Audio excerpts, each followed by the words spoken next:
when we started having our discussions about this, and that is complacency. And complacency can be a very dangerous thing when you're talking about storms. But rather than just our stories, we thought it would be a good idea to try to put together something like this so that you could hear directly from people who know what they're really talking about when it comes to hurricane preparedness, and who are really invested in your knowing as much as possible if a storm approaches.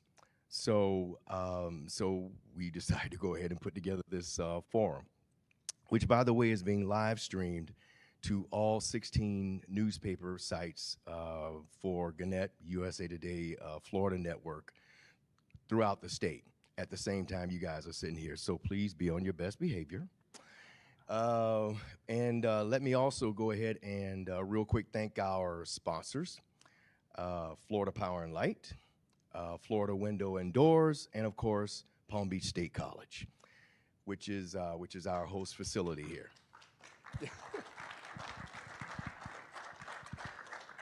So that said, I wanted to invite up Abby Ross from Palm Beach State to come and say a couple of words and welcome you as well.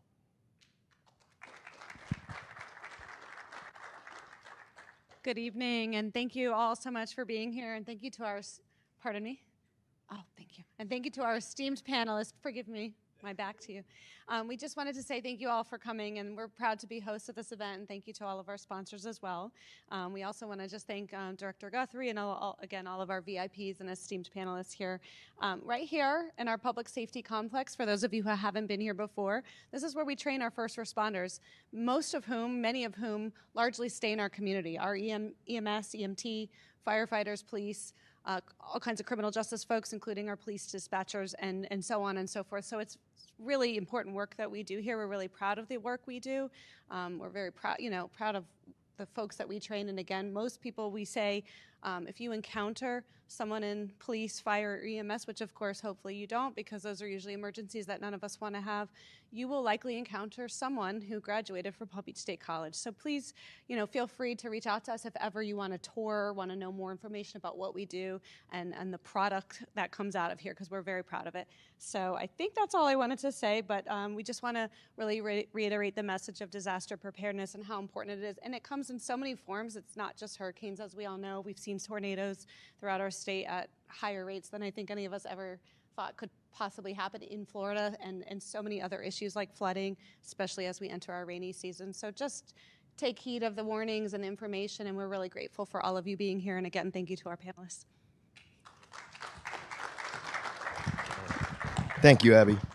So I'm going to go ahead and introduce our panelists real quick so Kim can go ahead and do her thing. I'm going to go from left to right. But first, Tommy Stroud, trying to read without my glasses here, Executive Director and Engineer of the Lake Worth Drainage District. Hold your applause until I'm all done. And Jamie Molnar, Executive Director of Emergency Preparedness for Florida Power and Light. Mary Blakeney, Director, she's got a long title, Director of Palm Beach County Public Safety Department's Division of Emergency Management. Brian Norcross, who really doesn't need any introduction, but Fox Weather's a hurricane specialist, but most notably, someone who guided most of South Florida through Hurricane Andrew. Thanks for being here, Brian. And Kevin Guthrie, Executive Director of the Florida Division of Emergency Management. Thank you for being here too. And of course, our moderator, Kimberly Miller, weather reporter extraordinaire for the Palm Beach Post and the USA Today Network, Florida. Kim, take it away.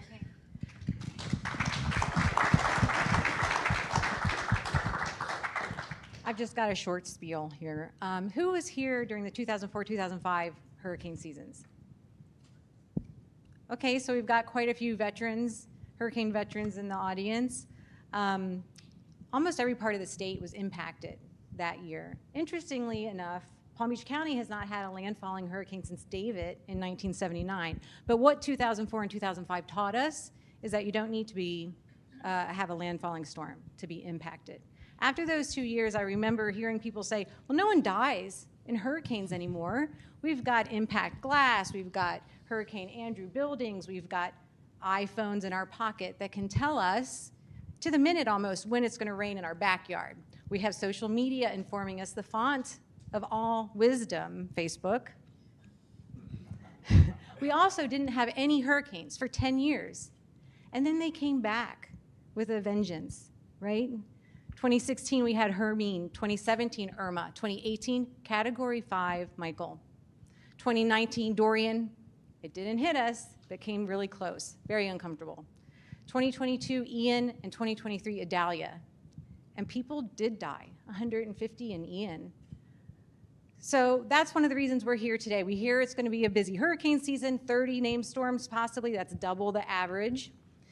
But we have our experts, and we don't need to be scared because we just need to listen to what they say.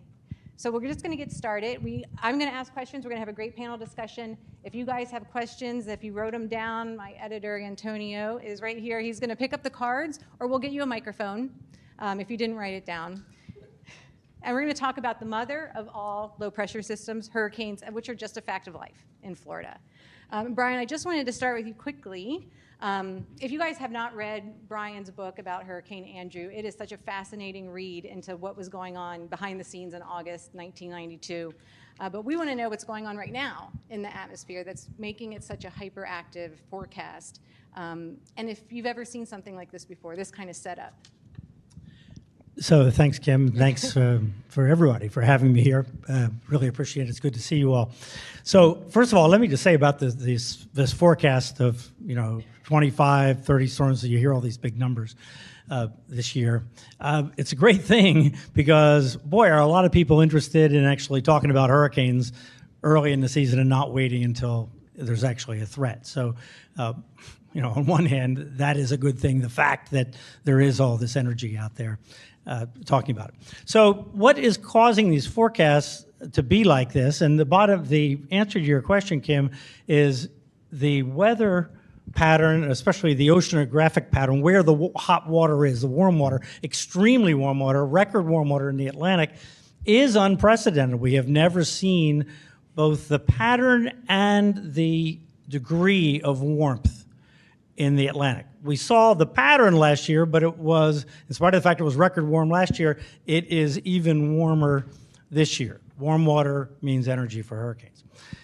In the Pacific, you have El Nino and La Nina, and anybody that follows hurricanes have heard those words.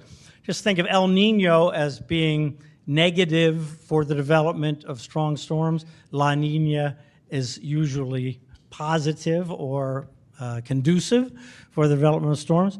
Last year we had an El Nino. That kept the storms out of the Caribbean. There were no storms in the Caribbean last year. Kept the Gulf almost storm-free, although we did have Idalia, and kept them away from Florida. This kind of persistent upper-level wind pushing from west to east did both things, kind of cut off the storms in the western part of the Atlantic basin, and it turned storms north. We don't have that this year. We have the opposite this year. So this year we have a very conducive Atlantic and a conducive Pacific, and that's why the numbers are higher. So yes, we've had a conducive both before, but we've never had this extreme situation in the Atlantic. Now, right now, obviously here we are into June and nothing is developing, and nothing's going to develop anytime soon here right away. Maybe later in the month it becomes a little more conducive. The weather pattern is really unusual in that everything is pushed way far south. So we actually had a cold front come through here some days ago. If you notice, the humidity dropped. It's kind of back up now, but the humidity dropped. It was really beautiful. That was actually a cold front in June. Really unusual. So cold fronts are coming farther south. The tropical activity is pushed way south, and so it just hasn't kicked in yet. But what happens in June has essentially nothing to do with what happens in August, September, and October. Every expectation continues to be that it will be a busy hurricane season once the tropics get into regular mode, because they have more energy to make storms stronger, either develop where they wouldn't have developed with normal water temperatures, or get stronger. So you're talking about water, and we know that storm surge and even now freshwater flooding is one of the biggest killers, storm surge and then freshwater flooding, because the storms are carrying so much more rain. Tommy is in charge of keeping us dry at the Lake Worth Drainage District. And one thing that Ken Graham, the Hurricane Center director, used to say is, never say it's just a Category 1 or it's just a tropical storm. And in your packets, if you picked one up, we do have a picture of Tropical Storm Isaac that flooded Wellington. So could you just talk a little bit about your role at the Drainage District and what the district does, and then maybe what happened with Isaac? Lake Worth Drainage District is a special taxing district, single purpose. Its sole mission is to provide drainage for southeastern Palm Beach County. About half the population of Palm Beach County resides within the Lake Worth Drainage District, pretty much extending from Boca Raton on the south up to portions of West Palm Beach in the north. And we have a series of canals, about 500 miles, that were designed when the agency was created by the legislature in 1915. The engineers that designed it had graph paper, pencils, and slide rules. That was it. They designed a system that was incredibly robust because of the uncertainty. They didn't have a lot of data, but they knew the threat from tropical systems. And that system has served this part of Palm Beach County for over 100 years. We react to all kind of weather systems. Right now we're pumping water like crazy because it's dry, but we are on the threshold of an active hurricane season, so we're preparing to move water in large quantities based on those forecasts as we see storms develop. So our staff is like a 24/7 operation. We have computer automated systems, we have backup generators, all for the purpose of being able to move large quantities of water on short notice and do it as rapidly as possible. The goal is to keep water out of your homes and businesses. It's very common to see flooding in streets. Don't park your car in the street if you hear a tropical storm or a hurricane is coming, because there could be flooding there. But the objective of the system that was designed in 1915, the new developments and the criteria for stormwater developed by Florida Department of Environmental Protection and South Florida Water Management District, to keep the water in your lake systems, in your stormwater systems, and out of your homes. Great. So let's stay on the topic of water. And Mayor Kevin or Mary, you can talk about how decisions are made on evacuations. Because is it water or wind? Most people think wind when we talk about hurricanes. Yeah, so first of all, thank you so much for hosting this. It's wonderful when we can get in front of our local residents and talk about what we do and how we make the decisions. So I commend all of you for coming out today and those that may be watching to want to get educated. So when we issue evacuation orders, with the exception of individuals that live in manufactured or mobile homes, basically, we evacuate those individuals because of the threat of wind. Because we don't want them to be in a structure that maybe could be compromised from extreme wind. But any other evacuation orders we issue is due typically to our anticipated storm surge inundation, and we work very closely with our partners at the National Hurricane Center and the National Weather Service to determine what that impact is going to be to our community. And our local weather service office will get down to the community level and let us know what they anticipate based on the storm, whether it's going to be heavy rainfall, whether we're going to have excessive storm surge. So that is the determination that drives our decision making for issuing evacuation orders. And we don't take those decisions lightly. There is a lot of thought that goes into that. And individuals need to know that we're looking at that information for that particular storm. We're not looking at the 04 and 05 season of what happened. We're not even looking at the last storm. We're looking at the threats and hazards from the current storm that's approaching, and that is what's driving our decision making. And those decisions are difficult because we don't want individuals to have to leave their home if they don't have to. So, and that's why we say when we make that decision to issue evacuation orders, we want people to heed those warnings because there is a lot of research, data, and information sharing that goes into that decision making. One thing I'll add just from a inland perspective, and of course Mary's been doing this a long time here in Palm Beach, but for those viewers that are all across the state, part of the know your zone, your evacuation zone, and then there's another portion of that is know your home. And it's very, very important for people to understand their home and their community, especially if you're in inland areas. Let's say you're in Orange County, Orlando, Lake County, et cetera. If it floods at your house when it rains, and then you see a storm that's going to come, like a Hurricane Ian, that's going to dump 18 inches of rain, you need to, there's no model for that, right? So if it floods at your home when it rains, and you're going to get 18 inches of that, then you probably need to go ahead and evacuate for the freshwater side of the house. We do a really, really good job on the storm surge modeling, on the evacuation, the traditional evacuation zones across the state of Florida. And I want to reiterate what Mary said. The single decision that a local emergency manager probably just goes over and over and over in their head more than any other decision in a disaster is when to issue the evacuation order. That is, you're either going to be a hero or you're going to be a zero when it comes to that. And the community, if it wasn't what they predicted and they didn't need to evacuate, then you're going to judge your emergency management director based on that evacuation order. So I just want to give that a little bit of context to say, look, if Mary, in this case for Palm Beach, or any of the other 66 out of 67 county directors call for that evacuation order, you can rest assured it's been thought of long and hard, and it's not something that they really, really want to do, because we have to make decisions based on the best information we have at the time, and that's not always going to be, and probably 99% of the time, not going to be a full picture. So just know that they've had a lot of anxiety and angst over that. Hey, Kim, can I ask a question about the Yes, drainage situation? yes.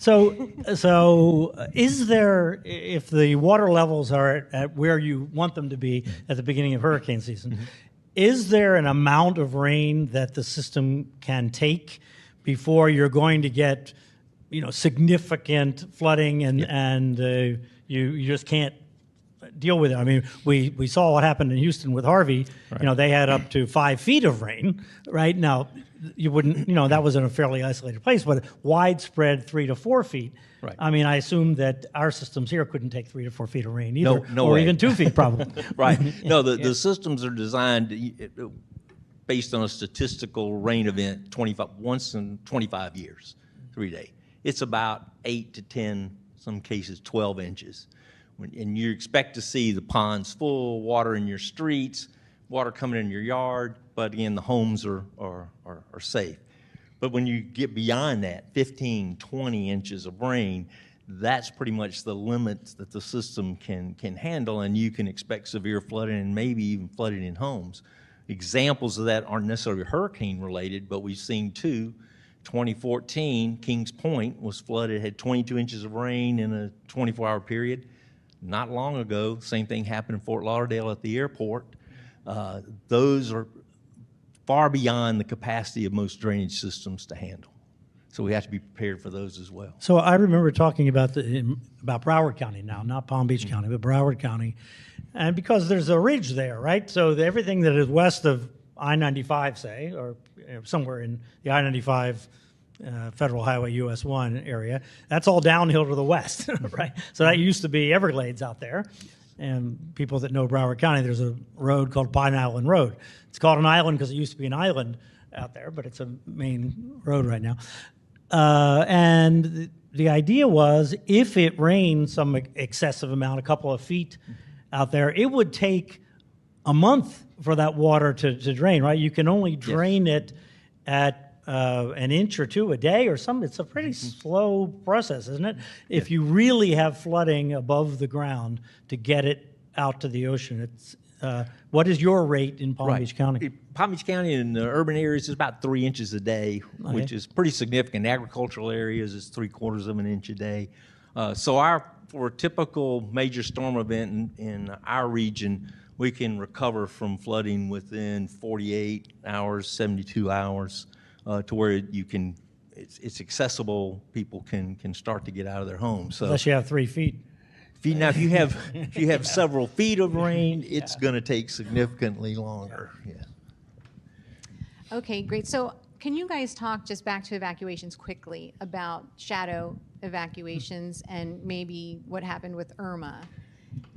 Well, I'll start with that because I think we ended up having to deal with that at the state probably more so than at a local level. But we over-evacuated Hurricane Irma by about 3 million people. So let that number sink in. So 3 million more people evacuated than what needed to. They were not evacuation zones. They were in post-2004, actually for this area, post-1998-ish Florida Building Code, or what was the Miami-Dade Building Code at the time.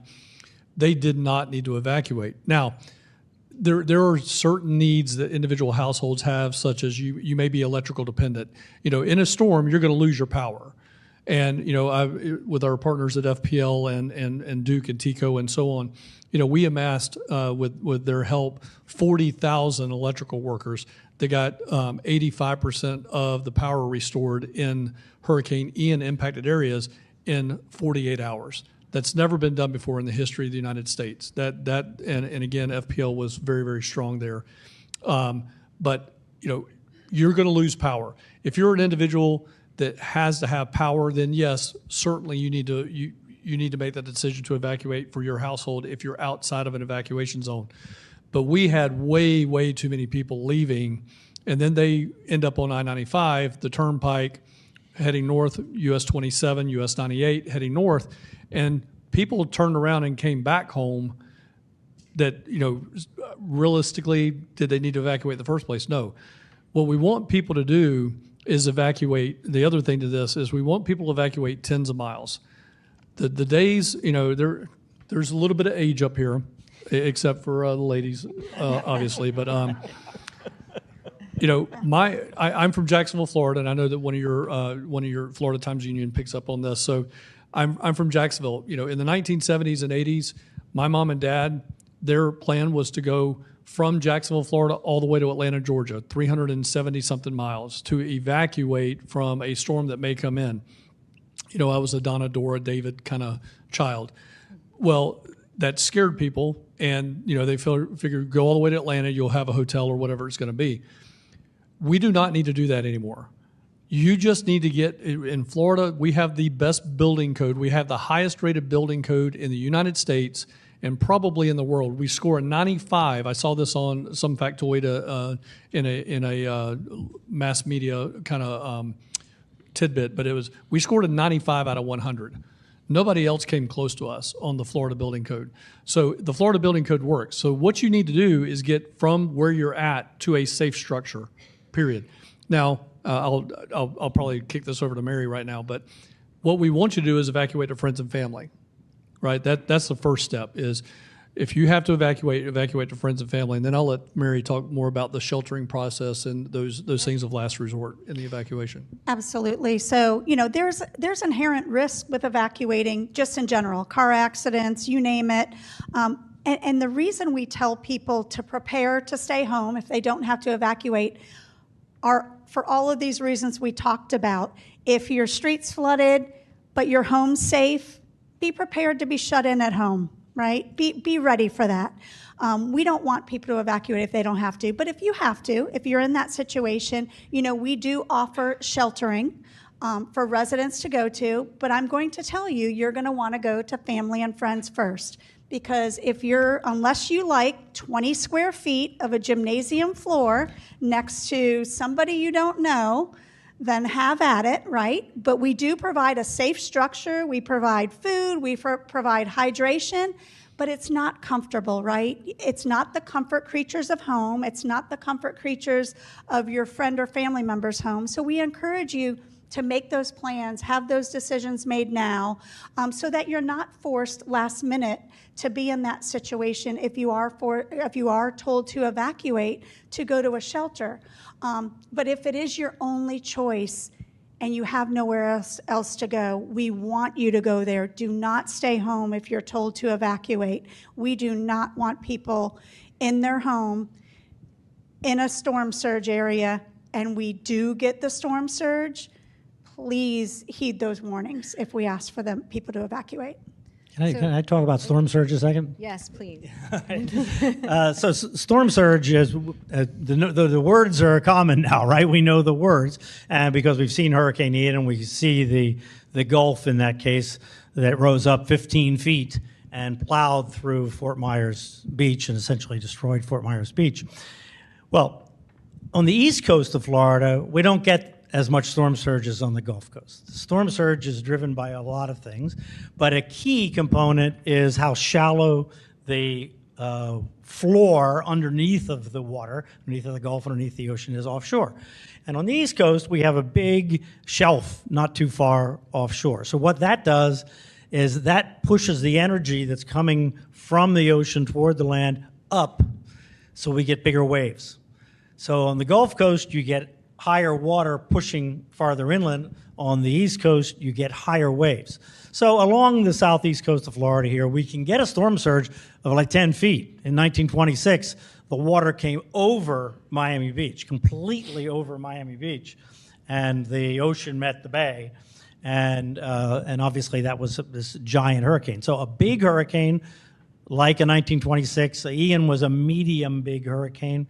These bigger size hurricanes like Katrina was a big hurricane across, produced tremendous storm surge. So we can get it here. Now, the issue is predicting it in advance, because the storm surge is extremely dependent on exactly where the strongest winds are. But Mary's got to order evacuations, 48 hours-ish? Is it 48?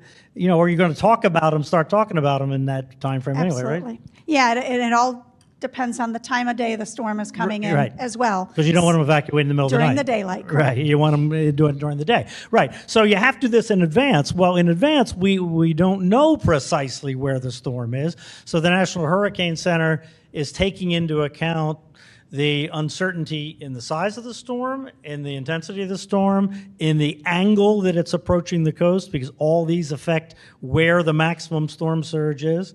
And so they issue hurricane warnings and storm surge warnings for larger areas than end up getting it, just because even though they're the best in the world at what they do, we can't make precise forecasts 2, 3, 4 days in advance. We all know that, right?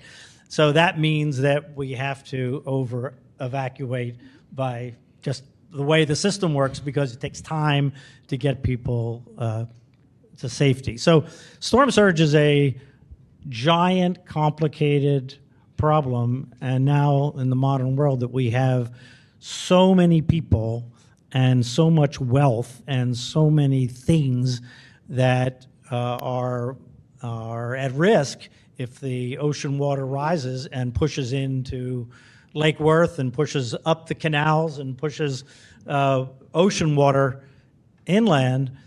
It's a huge difficult problem that we haven't dealt with here in Southeast Florida in a long time, right?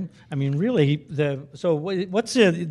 here in Palm Beach County, the two benchmark storms are 1928 and 1949, right? Those are the benchmark storms, right? But Palm Beach County, there's film of downtown West Palm Beach flooding in the 1926 Great Miami Hurricane. That was such a giant storm, back when we used to have these giant storms, like Irma, actually, but it came from a different angle. So storm surge we live in a storm surge zone here, and we have to behave like we understand that, even though it's very, very complicated. Let me just say I just wrote a big post this morning, by the way. If you go on my Facebook page, you can read it about the evacuations and all that. One of I think, and I'd be interested in both of you guys' take on this, is high rises. So the high rises we build here, as Kevin said, the modern ones are built like battleships. They're not going to fall down in any kind of hurricane. But if you're in one and you're near the coast and the storm surge comes in, and let's say you do the right thing and you go down to the second or third floor in the hallway and ride it out there. Nobody should stay in their apartment during a storm surge in a high rise. But second or third hallway, you're going to be fine, except that there's going to be debris. You're not going to be able to get out of your building. There's going to be no power, no water, maybe no communications. And you're stuck in your building. And until you guys can go and clean it up, right, and get access. So that, I think, is an undiscussed issue because people feel safe in these modern buildings. They can't hardly open the sliding glass door. It's like a bank vault, but they feel safe, but they can get stranded. Well, we just had this in Tallahassee in the tornadoes. We lost power there in Tallahassee for about 5 days, but we had a 3-story senior living community, right?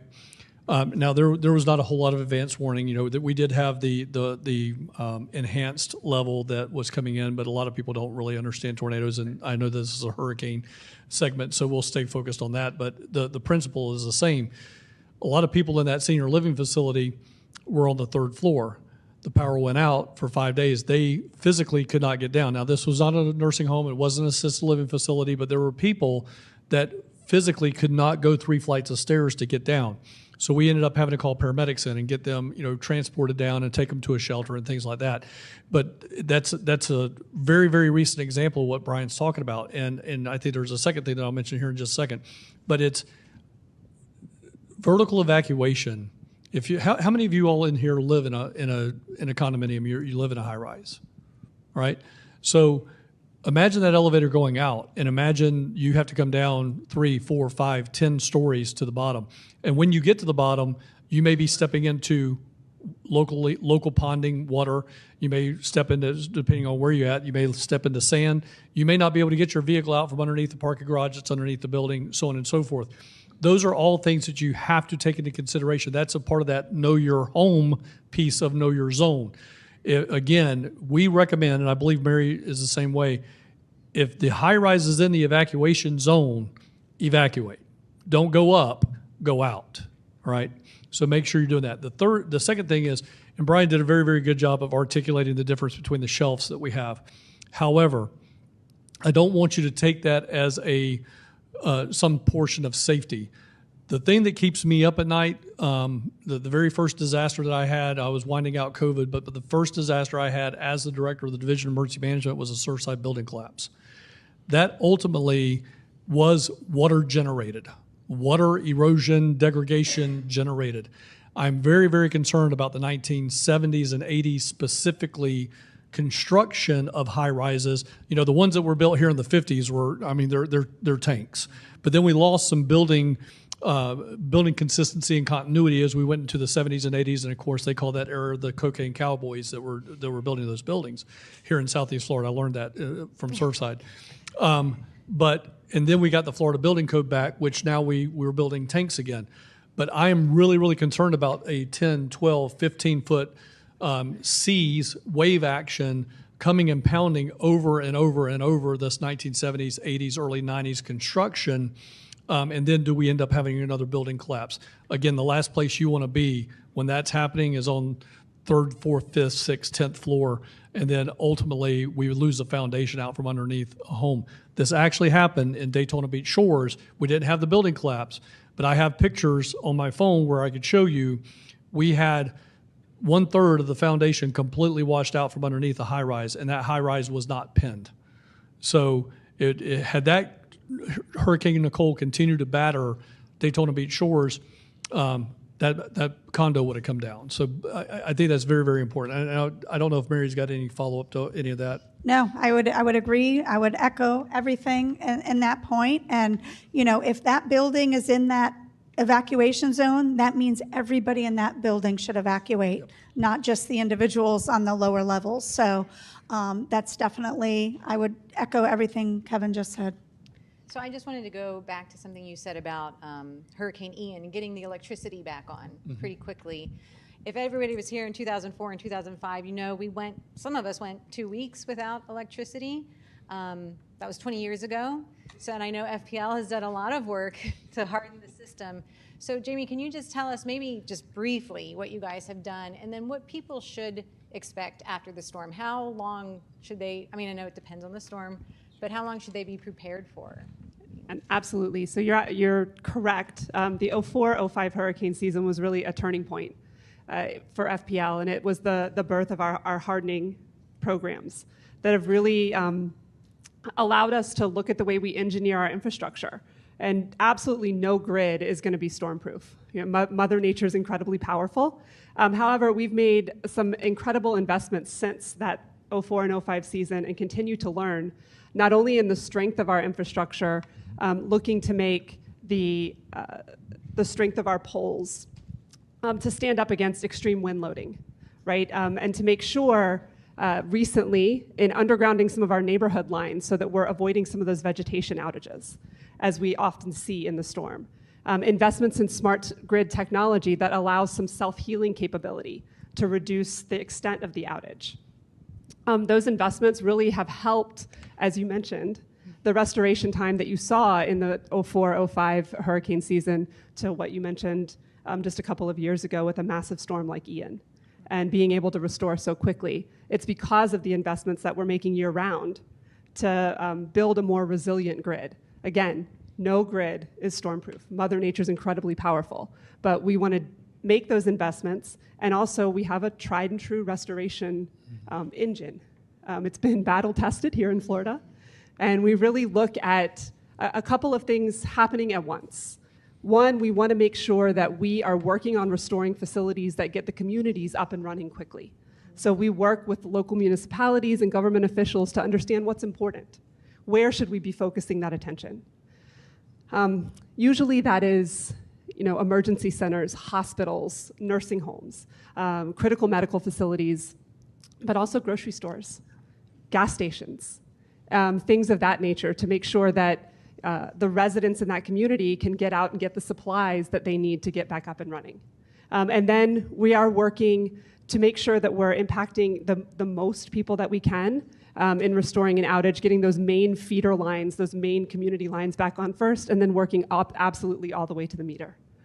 We do hold a certain amount of our crews in our EOCs to make sure that we can handle, partnering with those different county and community emergency response also so that we are able to address any concerns, any requests that they have.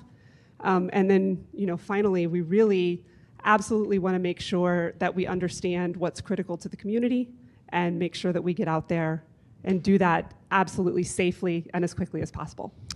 I want to add one thing to that, and something we did in Hurricane Ian, and FPL was at the center of this, along with Duke Energy, and that was FPL and Duke have got just a ton of resources, and they got their stuff restored very quickly in Hurricane Ian. And sometimes we don't really know what our government leaders do for us that make a difference. But I think this was one of those tangible things that the governor made a decision in Hurricane Ian that he was going to pay FPL and Duke and TECO, those private independent-owned utilities, to come in and help the municipal electric associations and the cooperative electric associations. That had never been done before in the history of the state. And that is your government in action doing something very positive. That cost us millions of dollars, taxpayer dollars, millions of dollars. But we got the power restored. 85% of the power was restored to Hurricane Ian individuals in 48 hours. And then we had 90% restored in about 96 hours. That's a huge thing. And I think times like this, when we come and we talk, these town halls, you need to know that your government is actually doing positive things and making things that make sense and do common sense type approach. But again, I know Manny at the time, and I think Manny's retired now, but I used to call him the power czar. But he is, the team that's there at FPL, and again, the independent-owned utilities, working with the Florida Municipal Electric Association, with the Florida Electric Cooperative Association, all of them now, and again, that didn't happen. Before 2020, I'm getting my years run together here, before 2021, that would have been municipal electric helping municipal electric, cooperatives helping cooperatives, IOUs going with contractors, and IOUs as independent-owned utilities. Now it's one team, one fight, everybody's in it. The governor's going to pay the bill. Let's just get the power back on. And that's a testament to what we do now in the state of Florida, and that is not done anywhere else in the country. Right. So how many days supply should people have? I've heard 3, and then we went to 5. Are we at 7? What should we be expecting? So I'll start. We at the state recommend 7. And the reason we recommend 7 is you just don't know what you don't know. It may be hard to get into you. And again, I'll take a storm like Tallahassee just experienced. Vegetation, heavy tree canopy. it is going to take a long time for us to get into and clear those roads, clear those electric lines. So we had power out for 5 to 7 days in portions of Tallahassee. If you are further away from, as Jamie was talking about, you're further away from those feeder lines, those high transmission lines, and you live, I'm trying to think of stuff here in Palm Beach. If you live in Pahokee, if you live in a rural portion of this county, it's going to take longer to get that power restored. So again, I think it's a combination. We recommend 7, but I think it's also a combination of knowing where you live, and if I'm off-grid remote, I'm going to need more. If I'm urban core, like right next to a hospital, then maybe I need less. So, Kim, I've been talking about this for a long time, and I agree that people should have it 7 days. But the hard part about the 7 days is the water, right? Who wants to have gallons and gallons of water? But you don't need that, is the thing. This would be a fantastic statewide project. If talk about a place to put tax dollars. Anyway, is in reusable or inflatable water containers. So I have on my shelf these collapsible water containers I ordered from Amazon. And so they just sit there, and they're 5 and 10 gallon containers. So before a storm, I go over to the tap and I fill them up, and I don't have to schlep water around anywhere, right? As long as there's running water, I can fill them up, and they'll last. I could have weeks of water in these, handful of collapsible containers. So to me, that solves a lot of problems if you don't have to carry around gallons of water. Sounds like a new item for us Yes. at Hurricane Expos. Yeah, exactly. The other thing about water is most people have heard about, do something in your bathtub, right? Fill your bathtub 3/4 full, whatever. But all you need is a painter's sheet, one of those plastic sheets that you lay down on the floor when you paint. Put that in the bathtub, then the water's not going to run out of the bathtub, and then fill it up 3/4 full. You don't want to have it too full because that could be structurally an issue. 3/4 full, and then you have water to flush the toilet, and then you have water to function. It'll last for a long time, right? So with those two really simple things that don't cost any money, you solve the water at home problem, and then you can worry about having food. And having a week's worth of tuna fish is not complicated, right? That's not hard, right? Tuna fish and protein bars or whatever. You can easily do that. It's the water thing that's the tricky one. So let's walk through a scenario.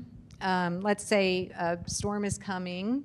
It's threatening South Florida, which we really have not had, like I said, a landfalling storm since David. And when in Broward and Miami-Dade, do you know when the last landfall? Well, Hurricane Andrew obviously was in Okay, Dade, right. but the thing is, it feels like, I should say this, it feels like we've had a lot of hurricanes, right? We haven't had them here in South Florida, and the hurricanes we've had that you really think of, Wilma, Francis, right? They were Category 2s, orders of magnitude weaker than the storms that used to hit here. In the first 7 decades of the 20th century, 7 hurricanes came over downtown Miami. And that didn't count the great Fort Lauderdale hurricane that would have caused tremendous devastation in unpopulated Pompano, Boca. Coral Springs didn't exist.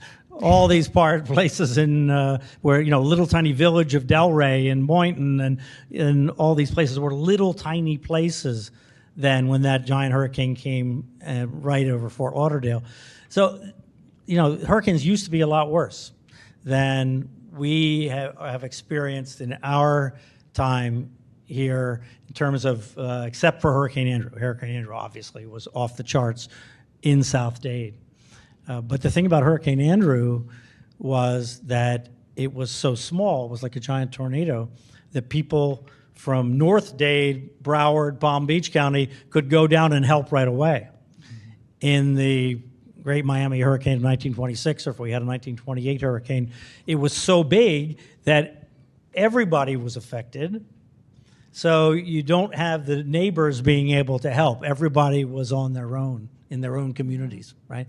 We haven't experienced that here, and that's part of history. That's part of our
called HCCA. Florida State runs the super ensemble. It does the same thing, smart averaging.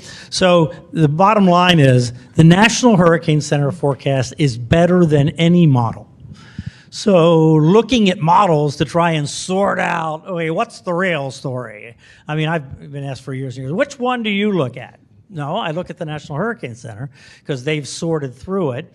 I mean, not that I don't look at models to understand the bigger picture for what I do on television, but that's the bottom line. The spaghetti models are decoration, but they really don't give you any information. The National Hurricane Center forecast gives you the best information. Now, unfortunately, in this country, we don't start putting out alerts until there's a watch at 48 to 60 hours. In the Bahamas and Cuba, they have a third level of alert. I would like to see us move to that because things are so much more complicated at the coast now that we need people to be paying attention prior to a watch and have official information before that. But in any case, as far as where the storm is going to go, where the center of it's going to go, the National Hurricane Center forecast is the best model that you can look at. I'm going to set Mary up here. There's two people that you need to know and you need to trust inside of your county, wherever that's at, as we're broadcasting across the state. The number one person you need to look at is the TV meteorologist that you know and trust, that you have if that relationship is every night on your TV at 6:15 or whatever that is, get that person, tune into that individual. And then the second one, and I can't tell you who my favorite is because I got a lot of friends that are meteorologists. So the second one is your local emergency manager. Those are the two people you really have got to pay attention to when there is a threat, a weather threat or a man-made threat, if you will. You've got to listen to that local emergency manager because they're the ones that are going to be making those decisions and activating what it is that you're going to do. Mary?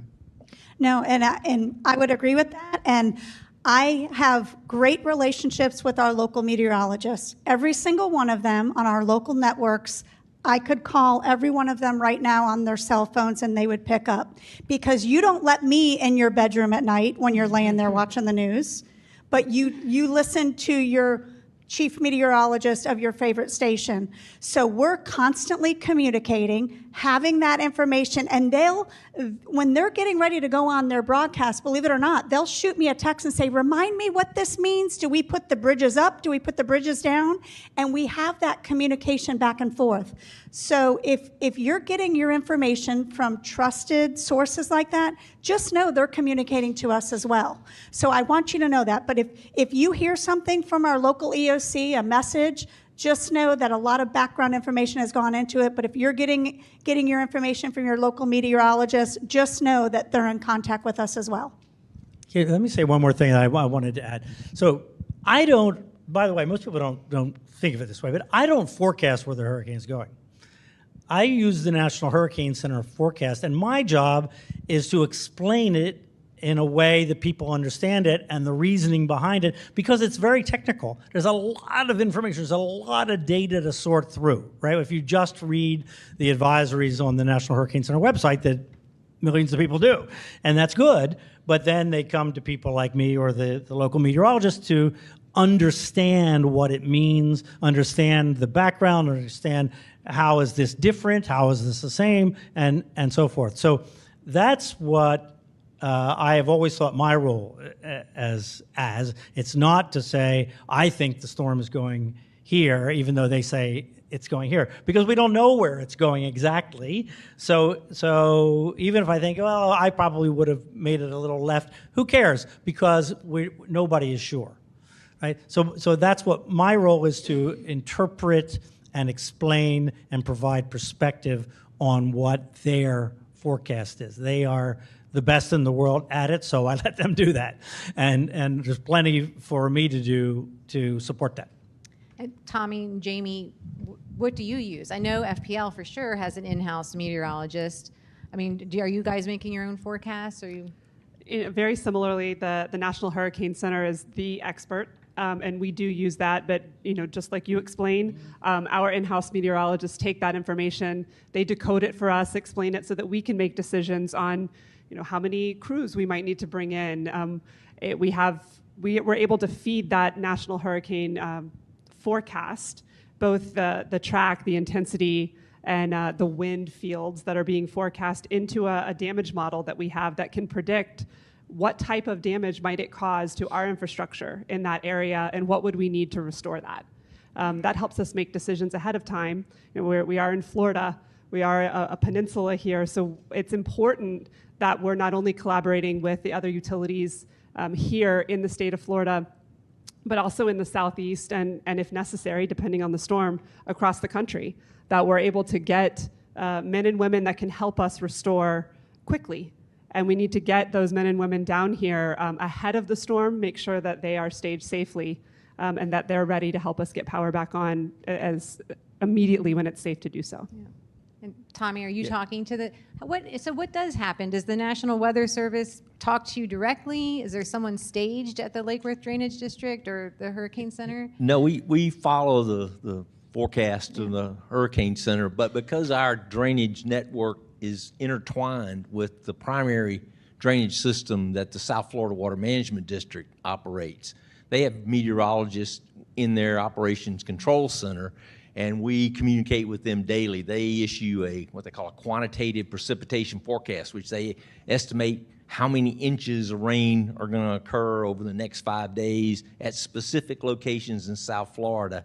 And then together, we work how we're going to operate our systems in tandem. We don't want to dump too much water on them that they aren't prepared for. So it's sort of like we're both driving a vehicle together, and we want to make sure we're communicating both on the forecast, but also our reaction to that forecast. Great.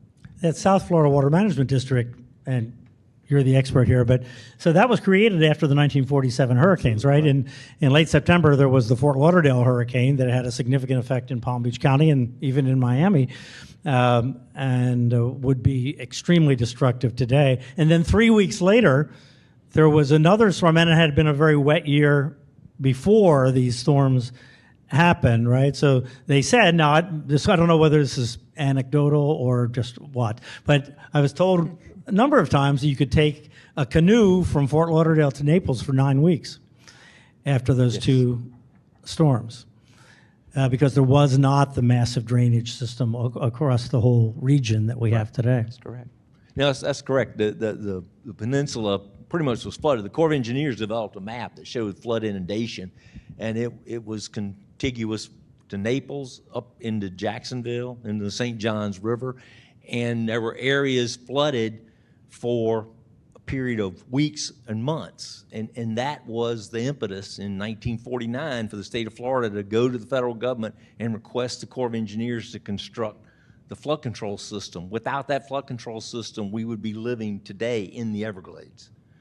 So it allows us all to be here, but the landscape remembers it was the Everglades when it rains really hard, and we have to recognize that and be prepared to react to that.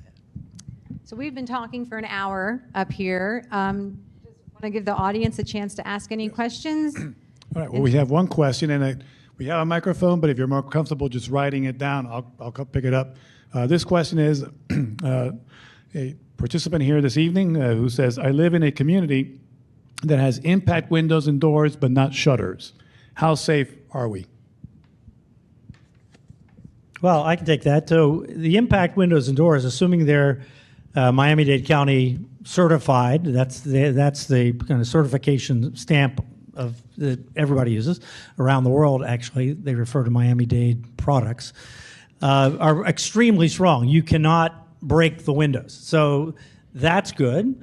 The question is, was the building built to code?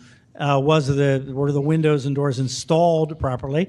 If the building was inspected as it was supposed to be, these days that's what they do. They put in the frame, the inspector comes, says, yes, you have anchored the frame into the structure properly. The frame is actually weaker than what we call the glass, the glazing part of the windows now. So all that is super strong. You know, if it were me and it were a super strong hurricane, I still wouldn't be near the windows or doors during the hurricane. I'd be in an interior part of the building, and assuming that's not an evacuation zone, that would be a safe place to be. But again, I wouldn't be on a higher floor. The winds and the loading on the building are much worse on a high floor, depending on how tall that building is. Great. All right, a couple more. An evacuation question. If you're in Palm Beach County and you evacuate to Punta Gorda, what are the odds that you'll get hit there? Well, every storm is different, right? And when we saw the storms of the past that crisscrossed in Orlando, where everybody decided to go, who would have thought that storms would be crisscrossing in Polk County or Orange County or Seminole County? So it's really important for people to know that they don't have to evacuate Palm Beach County. If you live in Palm Beach County, there is plenty of places to go within the county where you do not have to evacuate, because we can't predict not only where the storm is going to go at that moment you're traveling, but we don't know if that storm is going to shift and impact where you're going. You do tourist evacuations right ahead of your general evac, typically? We don't Because I do... think, and the reason I think that's important is because I think people need to know that the hotels are there. Absolutely. And we don't issue, unlike the Keys where they tell the tourists to get out first, which rightfully so, their road infrastructure.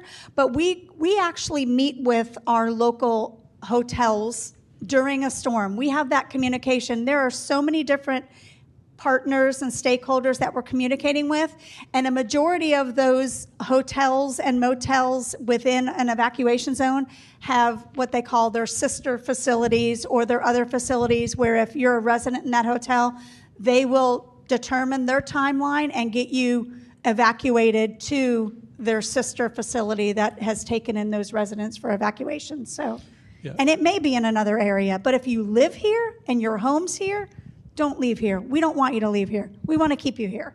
The only reason I would say go to Punta Gorda, for the person that asked the question, if you got a friend or a family that lives in Punta Gorda, then that's probably the right thing to do. But to Mary's Absolutely. point, if you I know a little bit about our evacuation zones only because my stepson goes to FAU. So, but I mean, in general, it's if you're west of 95, you're in good hands. Yeah, I mean, if you're going to evacuate because your friend or family lives there, just do it early enough. Yeah. The last place we want you is on a road when a storm is coming across the state. So do it early enough. If you have that ability to do it early enough, then absolutely. If it's going to be the most comfortable place for you, absolutely. But just know that if it's a storm with damage, you may have trouble getting back. Mm-hmm. So that's the other part of it. You may have trouble re-entering the community for a longer period of time than if you were to have stayed. There's one other issue, and that is that here in Southeast Florida, in general, the buildings are stronger than they are elsewhere in the state, even though new buildings everywhere in the peninsula are good buildings. Not as strong as in much of Southeast Florida, but good buildings. But in a lot of the state where they haven't had a lot of hurricane impacts, there are buildings that were built in the 70s and 80s and whatnot, and are not to the standards of buildings here. So you could be going to a friend's in Punta Gorda in a house that is not as hurricane ready as a place that if you stayed in Palm Beach County here. One other issue, though, that we don't talk about much. I wrote a lot about it this morning, and that is where to put your car, right?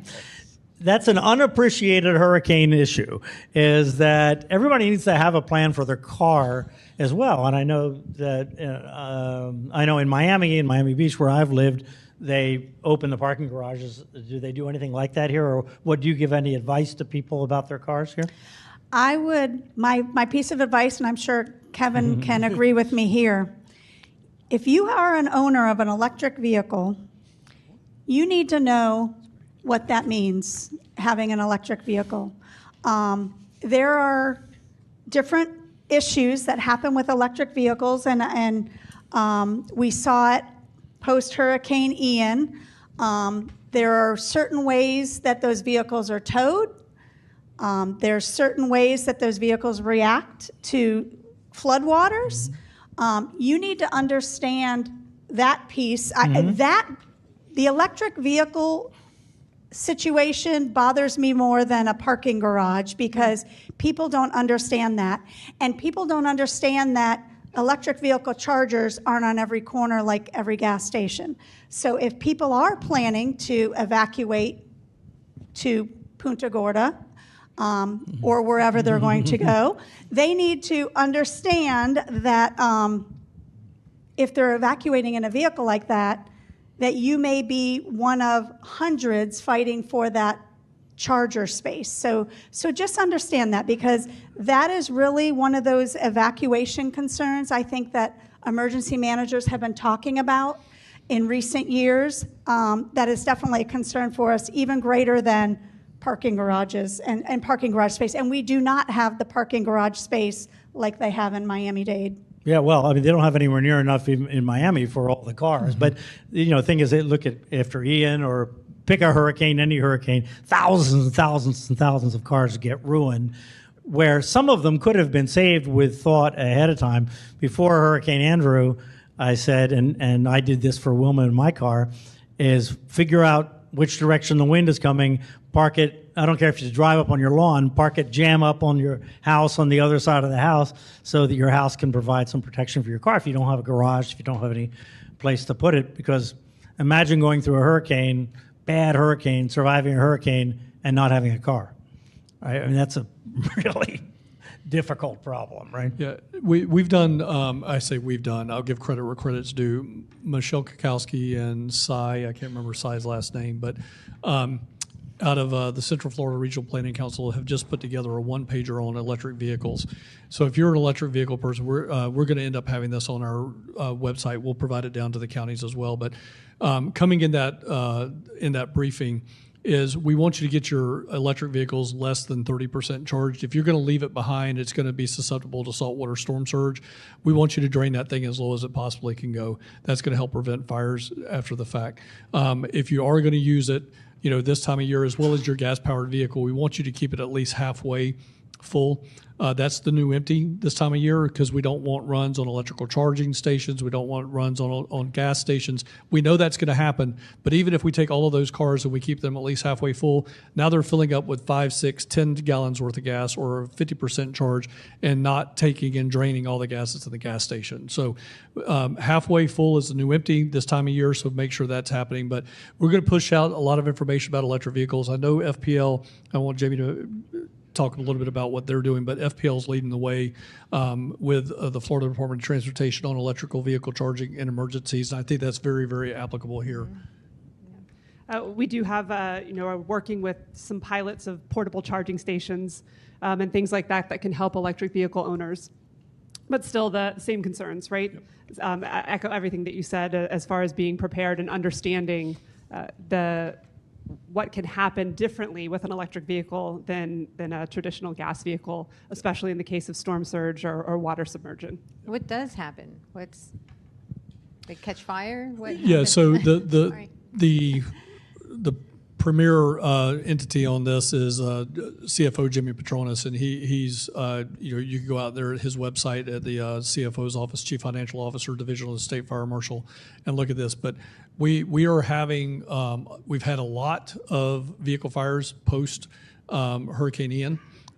We had remember there's as Brian said, we had 15 foot of storm surge over the top of Fort Myers Beach. So we had a lot of electrical vehicle fires when that storm ran off, and then people tried to crank their car and or it just spontaneously combusted from the saltwater intrusion. So that is a thing. Batteries and salt water, batteries contain water. They don't contain salt water. That's bad. So if you do come into that situation, that's the premier problem is that they're going to catch fire. And then, of course, when you have an electrical fire, that is not just like a regular wood burning fire where you're out in your backyard burning wood. That's hazardous materials. When you look at the guts of a battery, all of those things are hazardous materials. And you don't want to be near that car when it's off gassing and when it has that smoke. That is very, very lethal smoke. So we want to make sure that you're well far away from that. Do we have any more questions? Yes, we have a couple more. This is a perennial evacuation question. What do I do with my pets, cats, dogs, and the hamster? Go, Mary. Well, we would encourage you to evacuate to, friend or family first, but if you do need to evacuate to a shelter, we have pet-friendly shelters here. So we have all of that information available on our website, readypbc.com. We have so much information on there that we're happy for individuals to look at that website and see all that local information. But if you're not from Palm Beach County, your local emergency management office will have all of that information about, where to take your pets, shelter locations, evacuation information. And I think Kevin said it earlier, sometimes the government agencies are underrated about some of the things we do, but what we all do on a regular basis is plan for these things and plan and try to get the information out to anyone and everybody as possible. So I would encourage you to go on our website or go on, the local emergency manager's website to see where you can register for special needs shelter, pet-friendly shelters, you name it. It'll be on the local emergency manager's website. And right now, through through June the 14th, is a sales tax holiday to include items for your pets, cat food, cat litter, bowls, leashes, muzzles, dog food up to 50 pounds, dry food up to 50 pounds. All of that stuff's tax-free. As the governor said, I'll take a little paraphrase from him the other day. You're going to buy it anyway. You might as well get the 7-8% discount on it while time's going while time is good. We will do. I'll just take the plug here. We're going to do another sales tax holiday for the same items in late August. That'll run into September. So we got 2 14-day sales tax holidays to get you ready for hurricane season, even inside the peak portion of the hurricane season. So please make sure you're taking advantage of that. Are there animals that you can't take in a pet shelter? I mean, we mentioned hamsters here, so that's something stuck in my mind. Yeah, it's basically your domestic animals and what we call pocket pets. So your gerbils, your hamsters. We won't take farm animals into those locations, unfortunately. You can't come with your cow, your pig, your goat. But standard domestic animals will come into those shelters. But I just want to do that plug really quick that Kevin said about the tax-free holiday. And, we get a lot of comments about that 7-day supply.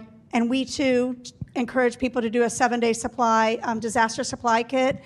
And people always talk about the cost of that. So the fact that there's a tax-free holiday, but my tip to people is go to a store that has a buy one, get one free offer. Right now with tax-free days, buy one, get one free. Keep the regular one you'd buy anyway and put the free one away. There you're doing your disaster supply kit on the cheap, and you'll have those supplies readily available. So any of those tips we can share with people, I think it's important for us to do.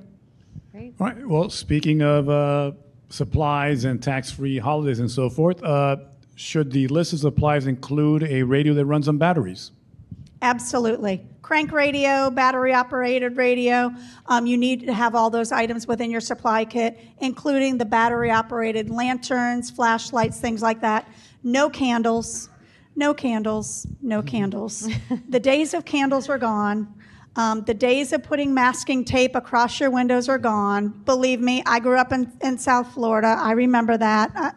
The tape on the windows, the candles in the supply kit, those days are gone. So anything battery operated is a good thing. You need to have that communication. You need to stay informed.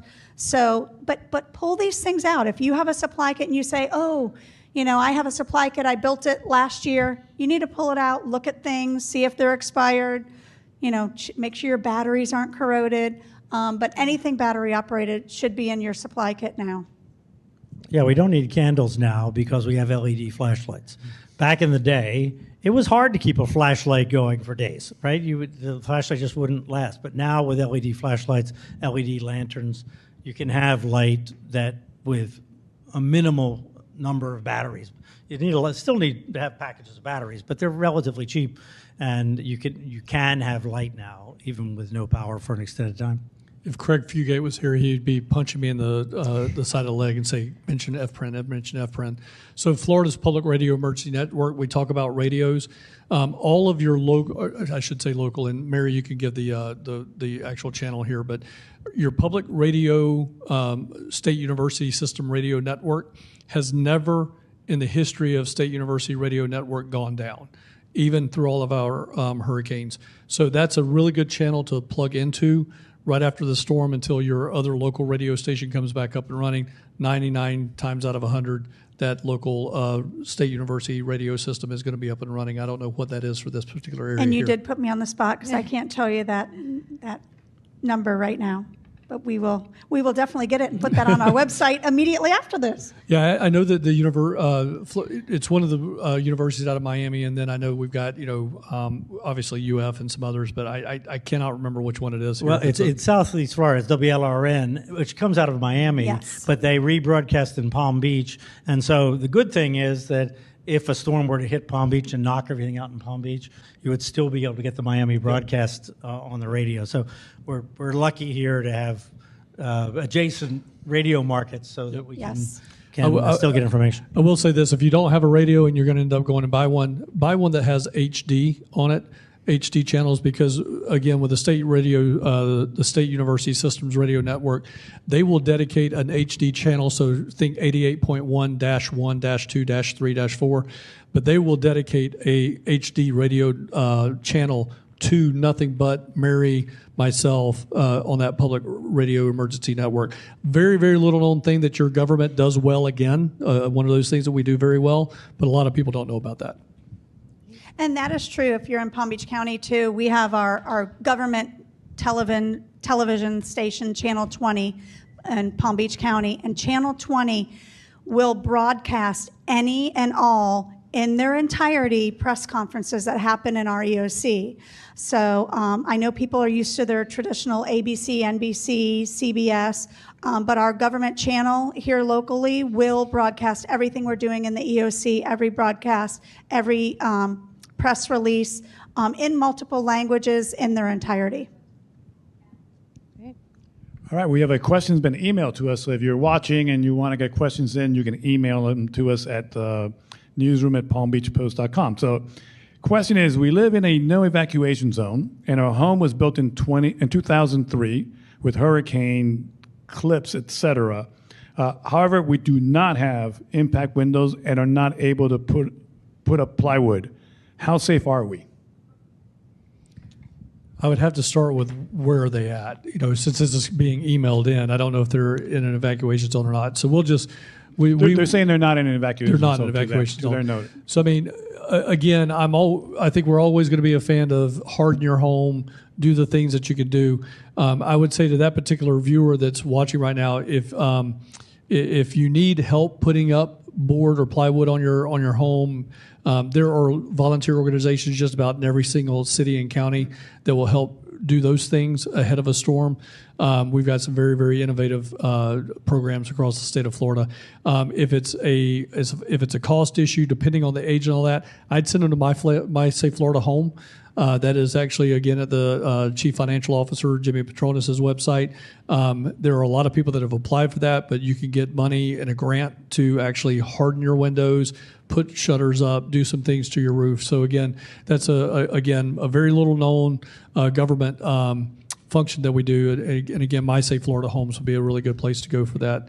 And I'm going to assume since it was email, it's probably outside of our network, unless you got something else, Mary. Yeah, no, I would say there's a lot of nonprofit organizations and then faith-based organizations.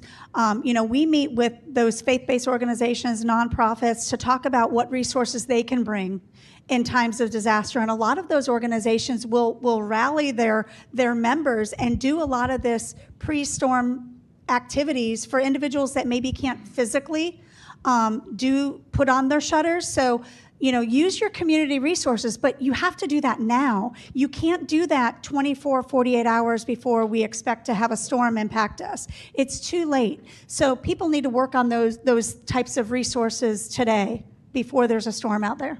Yeah, the bottom line is that in a home without hurricane protection on it is not safe in a strong hurricane.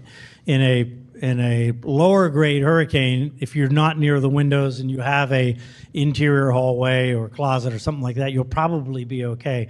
But if things start really blowing around and break the window and the wind comes in, your roof is vulnerable and your home is vulnerable. So, I mean, in Florida, we need hurricane protection on every building. I have a quick question. When would you guys recommend putting the shutters up? When is a good time?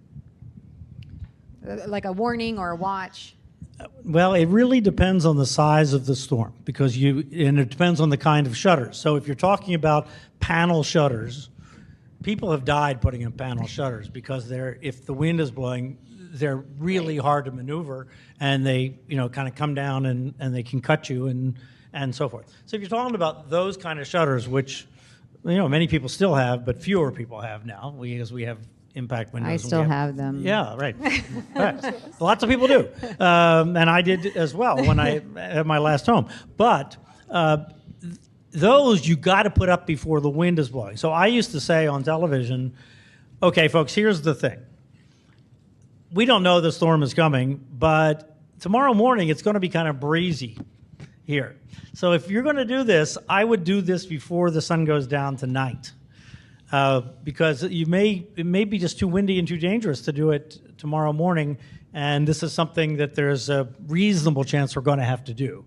So you have to kind of look at it that way, right? You don't want to be doing that in the dark, and you don't want to be doing it when it's windy. So quite often you need to do it earlier, and I don't know if that's part of your instructions to the community. Do you do that, or is that left to the weather folks? I mean, we leave that decision to the homeowner. A traditional rule of thumb is 48 hours, right, with a watch. That's kind of the traditional rule of thumb.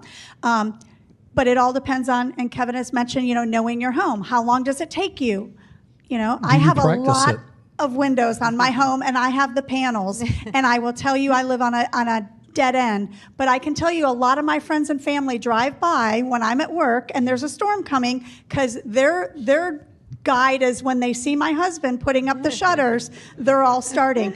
So whatever your comfort level is, whenever you feel comfortable. But we know that there's a lot of homeowners associations as well that have very strict rules. So you need to understand those homeowners associations, but it's your home, your life, your property. So whatever you feel comfortable with, and whenever you're ready to put those shutters on safely, we would encourage you to do so. But don't do it too early, because then you're blocking a window that could be your escape route should you have any type of an incident in your home, like a fire. So, but the standard rule of thumb, when people ask us that, is 48 hours. I don't know if Kevin. No, I firmly agree that when the watches go up, that's usually when I was in Flagler or Pasco County, that's when we would do that.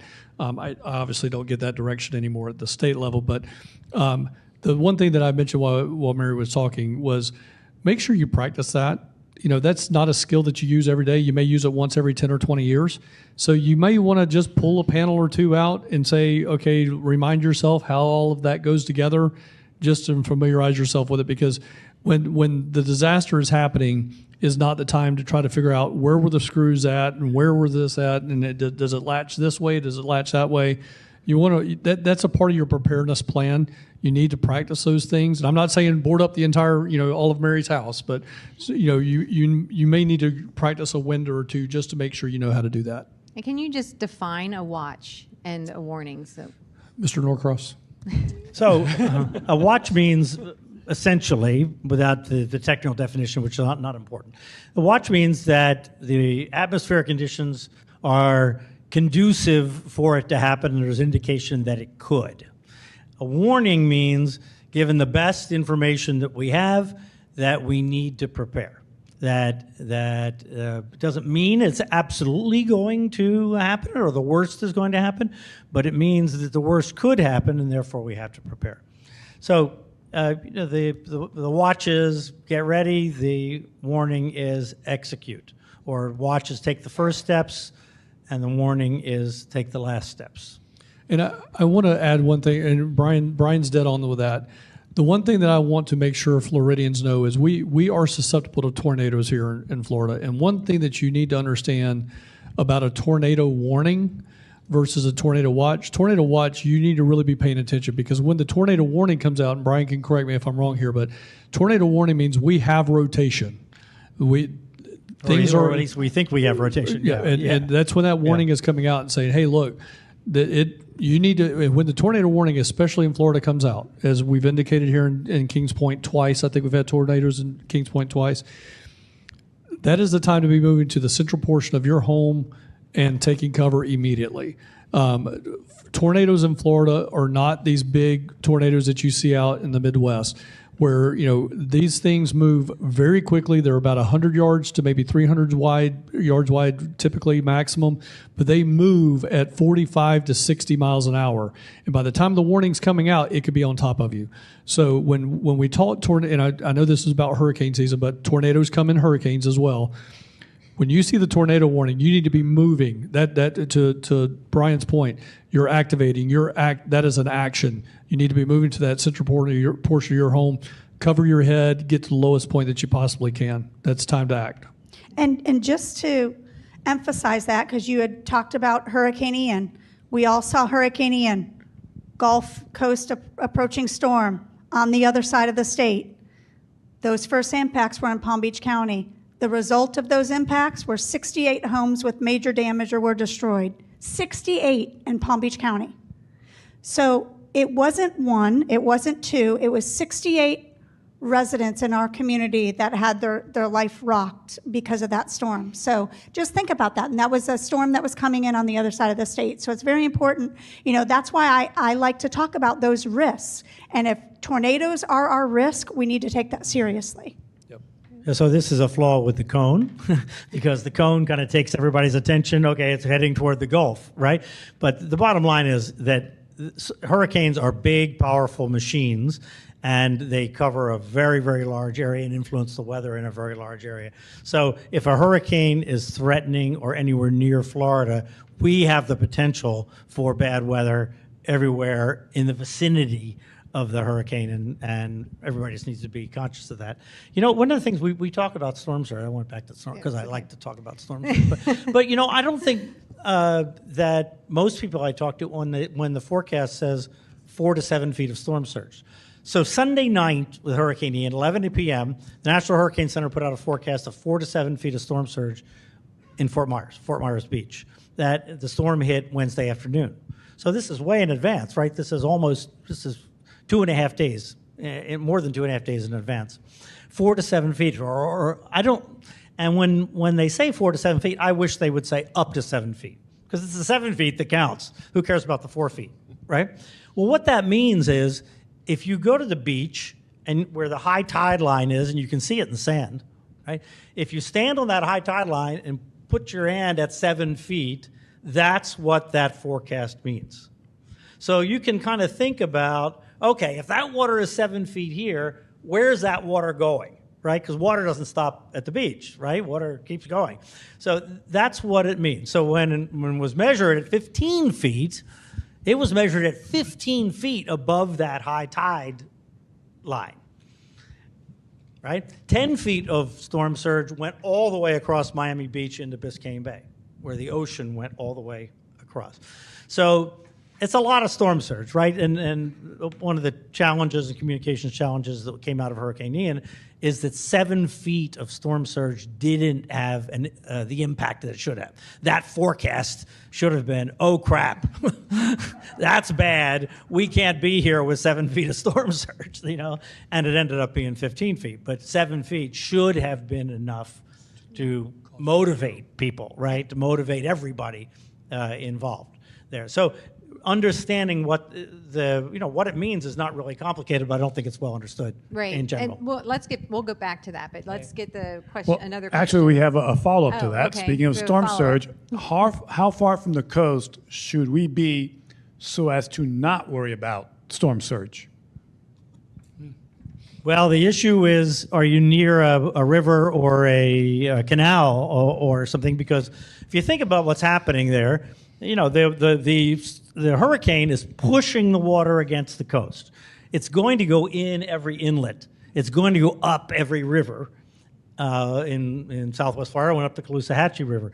And if you look at the zones for Miami Beach, for Miami with a Category 4 hurricane, it's way inland up to the airport. You know where the Miami airport is? It's way back there up the Miami River, and then there are flood control structures up there that kind of stop it.